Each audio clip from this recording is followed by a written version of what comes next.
Hi there, and welcome again to the Explaining History podcast. Now, if you've been listening to some of the military history stuff I've been doing recently, we've been focusing mainly on the British experience of the war at sea.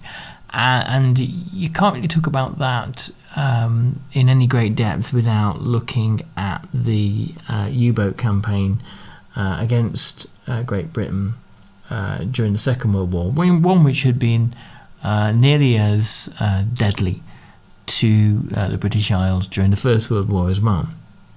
Its resumption in 1917 leading to the intervention of the USA into the war. In 1939, the war strategy that Hitler believed would be most effective against Great Britain wasn't the attempt to invade Britain in 1940, but was of course the war to starve Great Britain using U-boats sinking Britain's Britain's convoys. Britain hadn't been a self-sufficient country for at least a century.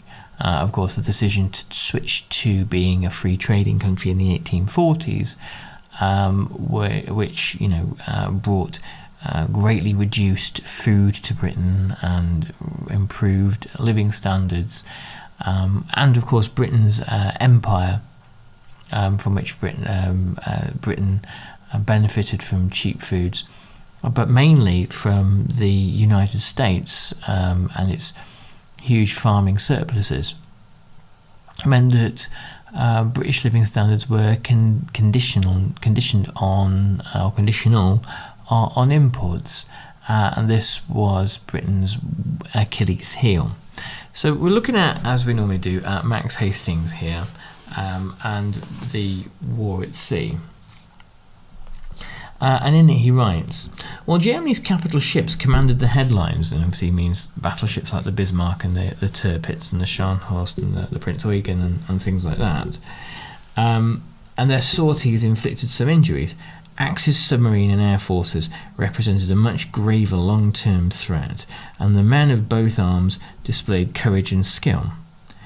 U-boats achieved striking early successes, such as the sinking of the old battleship Royal Oak in Scapa Flow, which was the first major British naval disaster of the war, when German U-boats went underneath the submarine net at Scapa Flow and sank the Royal Oak, capsizing it. And wreaking havoc upon valuable merchantmen. Churchill, as First Lord of the Admiralty, estimated that the introduction of convoying in 1939 was responsible for a 30% fall in Britain's imports. Merchant ships were obliged to waste weeks waiting for convoys to assemble. Once ocean-bound, they travelled painfully slowly and were offloaded on arrival by lethargic and sometimes obstructive British dock labour force. Churchill famously, as First Lord of the Admiralty in 1940, before his accession to Prime Minister after the Norway debates and the fall of Neville Chamberlain, squandered British warships in their fairly fruitless searches for U-boats as British merchantmen and other vessels began to be sunk. The technology wasn't there, and Churchill had little idea initially about what to do about the shipping losses. Churchill famously said, of course we've always got to be wary of this kind of Churchillian drift where all sorts of things can be attributed to him, but Churchill famously claimed that the Battle of the Atlantic was the only part of the war that really frightened him, and he could see the real prospect for Great Britain's defeat, which gives you an indication of how desperate the struggle was. Many ships that carried commodities in peacetime had to be diverted to move troops and munitions across huge distances by circuitous routes to avoid Axis air and submarine concentrations. For instance, almost all Egypt-bound cargoes travelled via the Cape of Good Hope. The voyage to Suez lengthened from 3,000 miles to 13,000, while a Bombay-bound ship made a passage of 11,000 miles against a pre-war 6,000. Until 1943, the Royal Navy was desperately short of escorts and effective technology to hunt U-boats. The British sank 12 German submarines in 1940 and just 3 in the 6 months between September that year and March 1941. Intelligence and skillful convoy routing did more to frustrate Admiral Dönitz than did submarine escorts. Of course, we need to talk about the Enigma machine and the breaking of the Enigma codes and Alan Turing and all that sort of thing. But I think probably in the kind of 14 minutes we have left on this podcast, there's probably not enough time to do that justice. And I'm going to see if I can try to do something quite separate on that subject in the not too distant future. The Royal Navy was slow to realise the vulnerability of merchantmen off the African coast, where in 1941 to 42, 2 long-range Type 9 U-boats achieved some spectacular destruction, partly because they maintained wireless silence and partly because few defensive resources were available. The British were grievously hampered by lack of air support. The RAF's coastal command was short of planes. Its long-range Sunderland flying boats suffered from crews' poor navigational and depth-charge skills, together with technical problems that reduced their effort in 1941 to an average of 2 sorties per month. Meanwhile, until 1942, many of the Royal Navy's destroyers remained committed to the coastal defence of Britain. In the course of the entire war, 6.1% of Allied shipping losses were inflicted by surface raiders and 6.5% by mines, 13.4% were caused by air attack, and 70% were caused by U-boats. The British suffered their first severe blow in the autumn of 1940 when the slow-bound Atlantic convoy SC-7 lost 21 out of 30 ships and 12 out of 49 in the fast HX-79. Thereafter, the tempo of undersea war rose steadily. During 1941, 3.6 million tons of British shipping were lost, 2.1 million of those to submarines. Churchill became deeply alarmed. His post-war assertion that the U-boats caused him greater anxiety than any other threat to Britain's survival has powerfully influenced the historiography of the war. It's scarcely surprising that the Prime Minister was so troubled when almost every week until May 1943 he received loss statistics that represented a shockingly steady, debilitating depletion of Britain's transport capabilities. But the submarine force commanded by Dönitz was weak. Germany's pre-war industrial planning envisaged a fleet which achieved full war fighting capability only in 1944. Now, as you've heard me talk before, one of the key moments, and it's a hugely controversial and contested document, but one of the key moments in the history of Nazi Germany was the meeting that is recorded in the Hossbach Memorandum, where Hitler, the heads of the Air Force, Army and Navy, and some of the senior figures in the Nazi Party meet, and Hitler lays out his plan, or his series of plans and possibilities for what war might look like in the next few years. Partly the reason for doing this was to discuss the economic bottleneck that Germany was in. As Germany rearms, inflation goes up, they're pumping money into the economy, and there's scarce resources, and the balance of payments is affected. And Hitler, not an economist himself, doesn't really know, other than conquering other countries, how you solve these problems. And the answer in the Hossbach Memorandum is we conquer other countries. But the other reason for gathering these service chiefs together was that there were arguments between them about which service was to get the most spending and therefore the most resources committed to it in order to grow.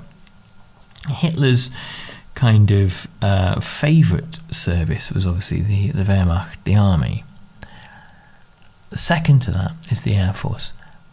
Third, and a fairly distant third, is the Navy. Hitler's not really a Navy man.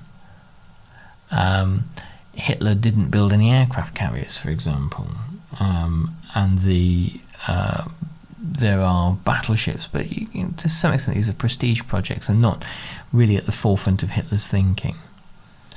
Hitler saw the value in U-boats, and during the war he certainly appreciates that they're very useful, and they're obviously a lot cheaper to build than battleships. But the infrastructure isn't there to make them on the scale that Raeder first and then Dönitz wanted. Dönitz believed that if he was given 500 boats, he could win the war. Part of the problem here as well is that when Fritz Todt, the Minister for Armaments, died in a mysterious plane crash, and Speer took over, Speer inherited chaos. He found factories that were empty, or that they were producing too many of the wrong sorts of things, and the entire German munitions industry is working in a state of chaos, and to some extent that goes for the production of huge capital equipment like U-boats. Naval construction was skewed by a focus on big ships. 100 U-boats could still have been built with the steel lavished on the Bismarck. On the eve of the war, Admiral Erich Raeder, German naval commander-in-chief, wrote, "We are not in a position to play anything like an important part in the war against Britain's commerce." Until June 1940, Dönitz did not anticipate waging a major campaign in the Atlantic. Because he was denied the means to do so, the small, short-range Type 7 boats that dominated his armoury were designed to operate from German bases. Even when the strategic picture radically changed with Hitler's seizure of Norway and of the French Atlantic ports, the Kriegsmarine continued to build Type 7s. Productivity in German shipyards, hampered by shortages of steel and skilled labour, and later by bombing, fell below British levels. U-boats remained technically primitive. Innovation, for instance, in the 1944-45 Schnorkel underwater air replenishment system was not matched by reliability. The revolutionary Type 21 sailed in its first war patrol only on the 30th of April 1945, so that's less than 2 weeks before the end of the war. Thus, Dönitz force lacked mass, range and quality. Just as the Luftwaffe in 1940-41 attempted to deal a knockout blow to Britain with wholly inadequate resources, so the U-boat arm lacked strength to accomplish the severance of the Atlantic link. And there's something kind of deeply inimical, there's a deep connection really here to the workings of Nazism and the kind of the basis of Nazi thinking here, in that Hitler, whilst he ideally wanted a well-equipped navy and air force, managed to kind of bluster his way through questions of a lack of resources by saying that really it was the will of the German airman and sailor and soldier that was being tested, and that will would triumph, and the will of the German people would triumph. And there was a kind of a sense of this in everything that happened within Nazism. Like, Ian Kershaw's argument that Nazism looked kind of orderly and meticulously planned on the outside, but inside it was really quite a chaotic system. That presents itself as a kind of a truth when you look at the shortcomings of German military production and the in many theatres of war, German soldiers, airmen and sailors going to war without the things that they actually need. Dönitz calculated that they needed to sink 600,000 tons of British shipping a month, and to achieve a decisive victory for which he required 300, I correct myself, I said 500 before, but it's actually 300 U-boats in commission to sustain a third of that number in operational areas. Yet only 13 U-boats were on station in August 1940, falling to 8 in January 1941, rising to 21 the following month. This small force inflicted impressive destruction. 2 million tons of British shipping was sunk between June 1940 and March 1941, but in the same period just 72 new U-boats were delivered, far short of the number Dönitz needed. They achieved the highest rate of productivity, measured by tonnage sunk per submarine at sea, in October 1940. Thereafter, while many more boats were deployed, their pro rata achievements diminished.